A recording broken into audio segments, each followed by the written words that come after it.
നിങ്ങളുടെ ഇഷ്ട പരമ്പരകൾ എക്സ്ക്ലൂസീവായി സൺ നെക്സ്റ്റ് ആപ്പിലൂടെ തികച്ചും ഫ്രീ ആയി ഇപ്പോഴേ ആപ്പ് ഡൗൺലോഡ് ചെയ്യൂ. കേസ് കോടതിക്ക് പുറത്തു വെച്ച് തീർപ്പാക്കാമെന്ന് നിങ്ങളൊന്ന് പറഞ്ഞു നോക്കൂ. മിക്കവാറും അയാളതിന് തയ്യാറായിരിക്കും. അതല്ല അയാൾ വിസമ്മതിക്കുകയാണെങ്കിൽ ഒരു പ്രധാനപ്പെട്ട കാര്യം ഞാൻ നിങ്ങൾക്ക് തരാം. അതിൽ അയാൾ വീണിരിക്കും. എന്താ മേഡം അത്? ഈ വരുന്ന ഫ്രൈഡേ രവിചന്ദ്രൻ വിദേശത്തുനിന്ന് വരുന്നതായിട്ട് ഒരു ഇൻഫർമേഷൻ ഉണ്ട്. ഇപ്പൊ ഇഷ്യൂ ചെയ്തിരിക്കുന്ന വാറണ്ടിലൂടെ രവിചന്ദ്രനെ അറസ്റ്റ് ചെയ്യാൻ കഴിഞ്ഞാൽ താൽക്കാലികമായി കോടതി അവധിയായതിനാൽ രവിചന്ദ്രൻ എന്തായാലും റിമാൻഡിൽ കഴിയേണ്ടി വരും. കോടികളുടെ ആസ്തിയുള്ള രവിചന്ദ്രന്റെ കുടുംബം എന്ത് വില കൊടുത്തും രവിചന്ദ്രനെ ഇറക്കാൻ തയ്യാറാകും. ഈ അവസരം മുതലാക്കി നിങ്ങൾ പണം ആവശ്യപ്പെട്ടാൽ ഒട്ടും കാലതാമസം വരാതെ നിങ്ങൾക്ക് പണം കിട്ടും. അതുപോരെ? ശരി,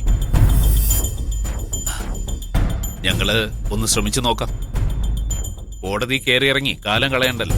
ആ ശരി, നമുക്ക് നേരിൽ കാണാം. കുടിക്കാൻ എന്തെങ്കിലും എടുക്കട്ടെ സർ? താങ്ക്സ്. ഓക്കെ, ഞാൻ എന്തായാലും കാര്യങ്ങൾ മാഡത്തിനെ അപ്ഡേറ്റ് ചെയ്തോളാം. ശരി.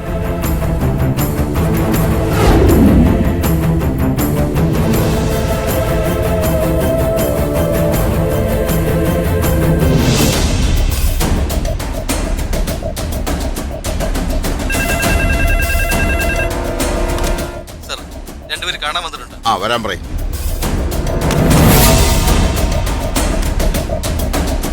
സർ,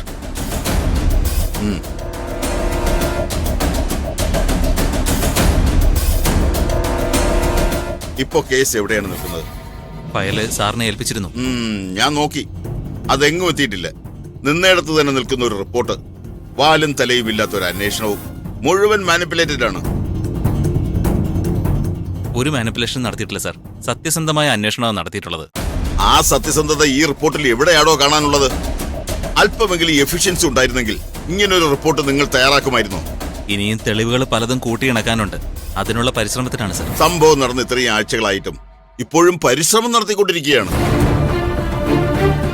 നിങ്ങൾ ആരെയൊക്കെയോ രക്ഷിക്കാൻ വേണ്ടിയാണ് പരിശ്രമിക്കുന്നത്, അല്ലേ? മറ്റാർക്കോ വേണ്ടി തയ്യാറാക്കിയ റിപ്പോർട്ടാണിത്.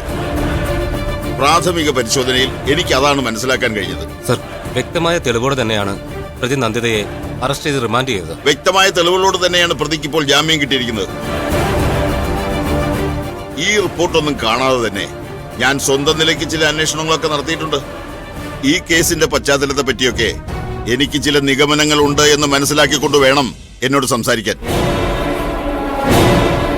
വിവേക് മർഡർ കേസിലെ പ്രതി നന്ദിതയാണെന്ന് നിങ്ങൾ എങ്ങനെയാണ് ഉറപ്പിച്ചത്? സർ, അത് വിവേകിനെ കുത്തിവീഴ്ത്തിയ ശേഷം അവർ രാത്രി സ്റ്റേഷനിൽ കയറി വന്ന് സറണ്ടർ ചെയ്തു.